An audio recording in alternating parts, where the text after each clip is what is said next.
Hello everyone, इस video में हम डिस्कस करेंगे अमाइलोडोसिस के बारे में।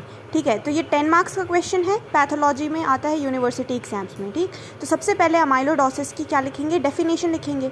तो अमाइलोडोसिस में क्या होता है, it is a condition where amyloid protein is abnormally deposited extracellularly between cells in various tissue and organ. ठीक है, तो यहाँ पे अमाइलॉइड प्रोटीन जो है वो एबनॉर्मल तरीके से डिपॉजिट होने लग जाता है एक्स्ट्रा सेल्युलरली। ठीक है, between cells in various tissue and organ. तो यही लिखना है कि अमाइलॉइड प्रोटीन जो है वो डिपॉजिट हो रहा है एबनॉर्मल तरीके से।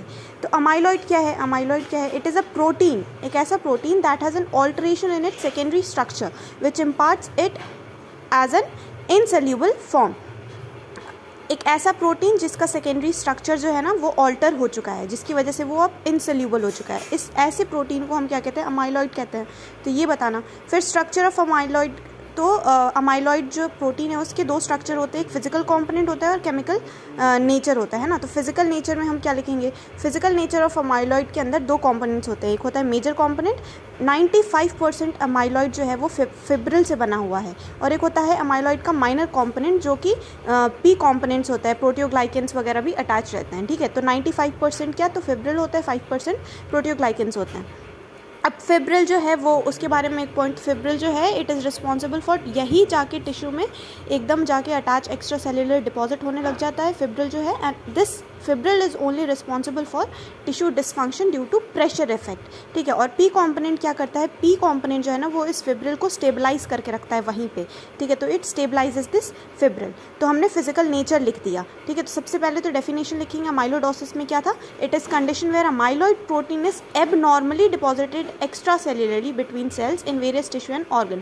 And amyloid क्या है, it is a protein that has alteration in its secondary structure which imparts it an insoluble form. फिर स्ट्रक्चर ऑफ अमाइलॉइड बताना है, फिजिकल नेचर कैसा है और केमिकल नेचर कैसा है। फिजिकल नेचर ऑफ अमाइलॉइड के अंदर बताना है कि अमाइलॉइड प्रोटीन जो है उसके दो कंपोनेंट होते हैं। मेजर कंपोनेंट तो क्या होता है, फिब्रिल होता है, और माइनर कंपोनेंट जो होता है उसको पी कंपोनेंट कहते हैं, और प्रोटियोग्लाइकेंस भी होते हैं कुछ। ठीक है, फिब्रिल जो है वो टिश्यू डिसफंक्शन के लिए रिस्पॉन्सिबल होता है, और पी कंपोनेंट जो है वो क्या करता है, स्टेबलाइज करके रखता है इस फिब्रिल को। ठीक, अब इलेक्ट्रॉन माइक्रोस्कोपी में जब हम इस अमाइलॉइड प्रोटीन को देखेंगे, है ना, अमाइलॉइड प्रोटीन को देखेंगे, तो इलेक्ट्रॉन माइक्रोस्कोपी में वो कैसा दिखेगा, तो नॉन ब्रांचिंग इनडेफिनेट लेंथ का ये अमाइलॉइड प्रोटीन दिखता है। नॉन ब्रांचिंग, बहुत इनडेफिनेट लेंथ होती है उसकी, और डायमीटर लिख देंगे, बस 2 ही पॉइंट लिखना है इलेक्ट्रॉन माइक्रोस्कोपी में। ठीक है, नॉन ब्रांचिंग होती है, इनडेफिनेट लेंथ होता है उसका, और डायमीटर लिखेंगे 7.5 से 10 नैनोमीटर डायमीटर होती है। ठीक है, तो ये IL मतलब इनडेफिनेट लेंथ का होता है, और ये पेंटागन के स्ट्रक्चर का है ना, ये इसको पी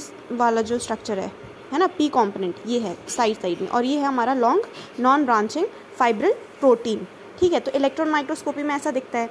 अब एक्सरे क्रिस्टेलोग्राफी कराएंगे या इंफ्रारेड स्पेक्ट्रोस्कोपी कराते हैं तो हमें वो कैसा दिखता है, अमाइलॉइड प्रोटीन का स्ट्रक्चर तो cross beta pleated sheet conformation का दिखता है। ठीक है, तो cross beta pleated sheet conformation देखने को मिलती है हमें 1000 एंगस्ट्रॉम पे। ठीक है, बस ये 2 पॉइंट लिखना है। हमारा फिजिकल नेचर खत्म हो गया। अब मेन चीज़ जो है एग्जामिनर ये देखना चाहता है, केमिकल नेचर ऑफ अमाइलॉइड क्या है। तो केमिकल नेचर ऑफ अमाइलॉइड जो है वो 2 टाइप मेन हमें लिखना है, 2 टाइप का होता है। ठीक है, एक होता है AL मतलब अमाइलॉइड लाइट चेन प्रोटीन, और एक होता है AA मतलब अमाइलॉइड एसोसिएटेड प्रोटीन, और बाकी अदर्स भी हैं। तो अमाइलॉइड लाइट चेन प्रोटीन कैसे बनते हैं और अमाइलॉइड एसोसिएटेड प्रोटीन कैसे बन रहे हैं, तो बस ये थोड़ा सा लिखना है। ठीक है, तो अमाइलॉइड लाइट चेन प्रोटीन कैसे बन रही है, अब केमिकल नेचर पढ़ रहे हैं, ये बस 3 नाम लिखो, उसके बाद हम फर्स्ट वाला स्टार्ट कर रहे हैं। ठीक है, तो अमाइलॉइड लाइट चेन प्रोटीन कैसे बन रही है, तो ये लाइट चेन कैसे बन रही है, कहाँ से मिल रहा है इसको स्टिमुलस कहाँ से मिल रहा है कि ये लाइट चेन प्रोटीन बनने लग जा रही है हमारी बॉडी में, तो इन सम डिसऑर्डर ऑफ इम्यूनोलॉजिकल सिंथेसिस, जैसे कि बी सेल, जो बी सेल्स होती है ना हमारी बॉडी के अंदर, तो बी सेल के अंदर कोई सी भी अगर डिसऑर्डर हो रखी है हमारे में पहले से, तो उस डिसऑर्डर की वजह से ना अमाइलॉइड लाइट चेन बनने लगेगा। तो बी सेल वाली कौन कौन से डिसऑर्डर हो सकती है, जैसे मल्टीपल माइलोमा हो रखा है किसी को, बी सेल लिम्फोमा हो रखा है, या प्लाज्मा सेल डिस्क्रेशिया अगर हो रखा है, तो हमें स्टिमुलस मिलता है, अमाइलॉइड लाइट चेन बनने लग जाती है बॉडीज़ के अंदर बहुत एबनॉर्मल तरीके से। ठीक है, तो यही फर्स्ट पॉइंट क्या लिखा है, the stimulus for production of amyloid light chain is some disorder of immunological synthesis, for example multiple myeloma, B cell lymphoma, plasma cell dyscrasia। अब क्या हुआ, इसके अंदर ये डिसऑर्डर तो हुआ है, तो इससे होगा क्या, अगर बी सेल लिम्फोमा किसी को हुआ है तो उससे क्या हो जाएगा, उससे होगा कि मोनोक्लोनल बी सेल का प्रोलिफरेशन हो जाएगा, बी सेल बहुत ज़्यादा बनने लगेंगी, ठीक है। तो बी सेल प्रोलिफरेशन हुआ, तो इसकी वजह से क्या हुआ, बी सेल प्रोलिफरेशन की वजह से क्या हुआ, एक्सेसिव इम्यूनोग्लोबुलिन प्रोडक्शन हुआ। इम्यूनोग्लोबुलिन बी सेल क्या बनाती है, आईजीजी बनाती है ना, आईजी मतलब इम्यूनोग्लोबुलिन्स बनाती है, आईजी वो GAMDE है ना, ये सब बनाती है। तो एक्सेसिव बी सेल का बहुत ज़्यादा प्रोलिफरेशन होगा तो इम्यूनोग्लोबुलिन भी बहुत ज़्यादा बनने लगेंगे, पर पूरे नहीं बनेंगे। लाइट चेन्स और हैवी चेन्स दोनों बनती है ना नॉर्मल कंडीशन में, इसमें क्या होगा, ओनली लाइट चेन्स वाले इम्यूनोग्लोबुलिन, मतलब ऊपर आधा ही बनेगा, आधा ही इम्यूनोग्लोबुलिन्स बनने लगेंगे।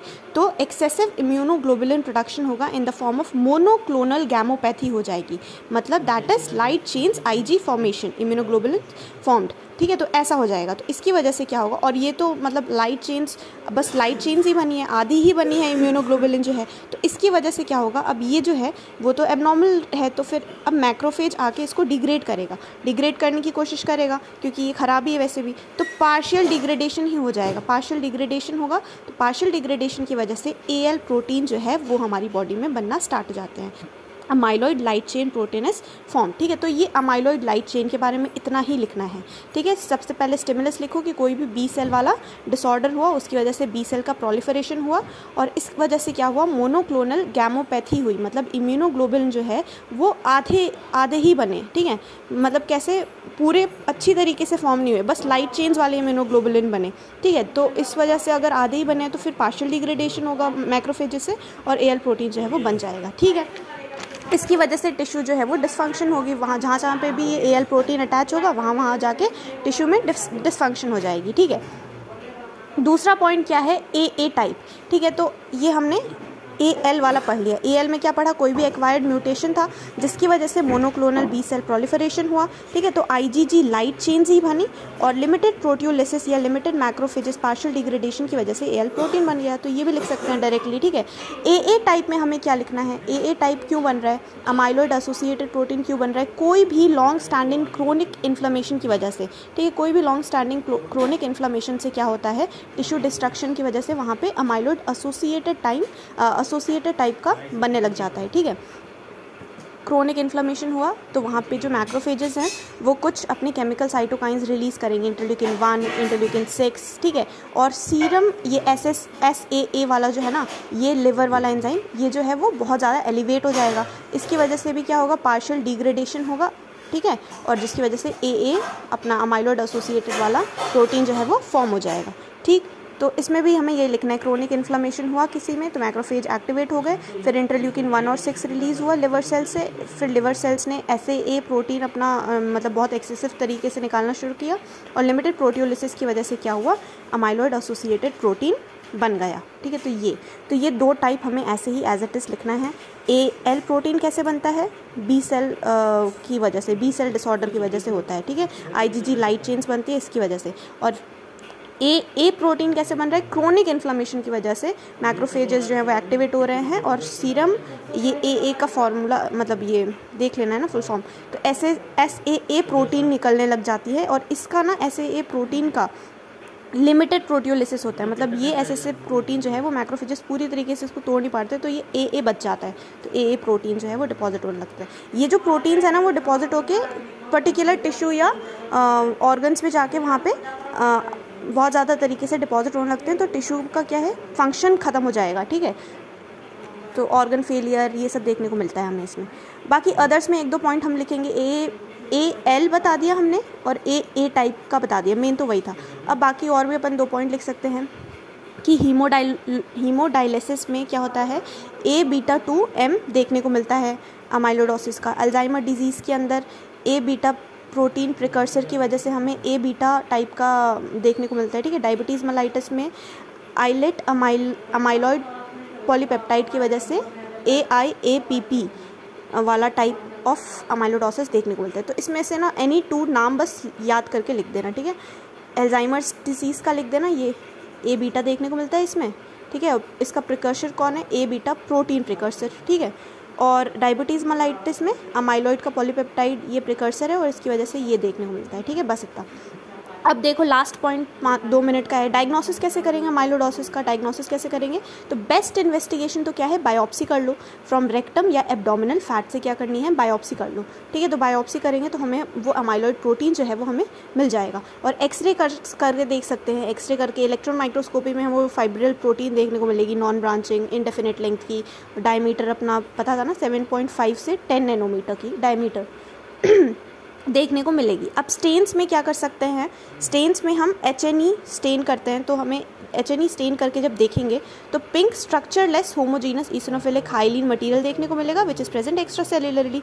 ठीक है, एक्स्ट्रा सेल्युलर डिपॉजिट होता है अमाइलॉइड प्रोटीन जो है। और कॉन्गो रेड स्टेन करेंगे तो हमें पिंक रेड कलर का दिखेगा नॉर्मली, और पोलराइड अगर लगा के देखेंगे तो एप्पल ग्रीन कलर का वो दिखेगा अमाइलॉइड प्रोटीन जो है। ठीक है, तो बस इतना ही लिखना है।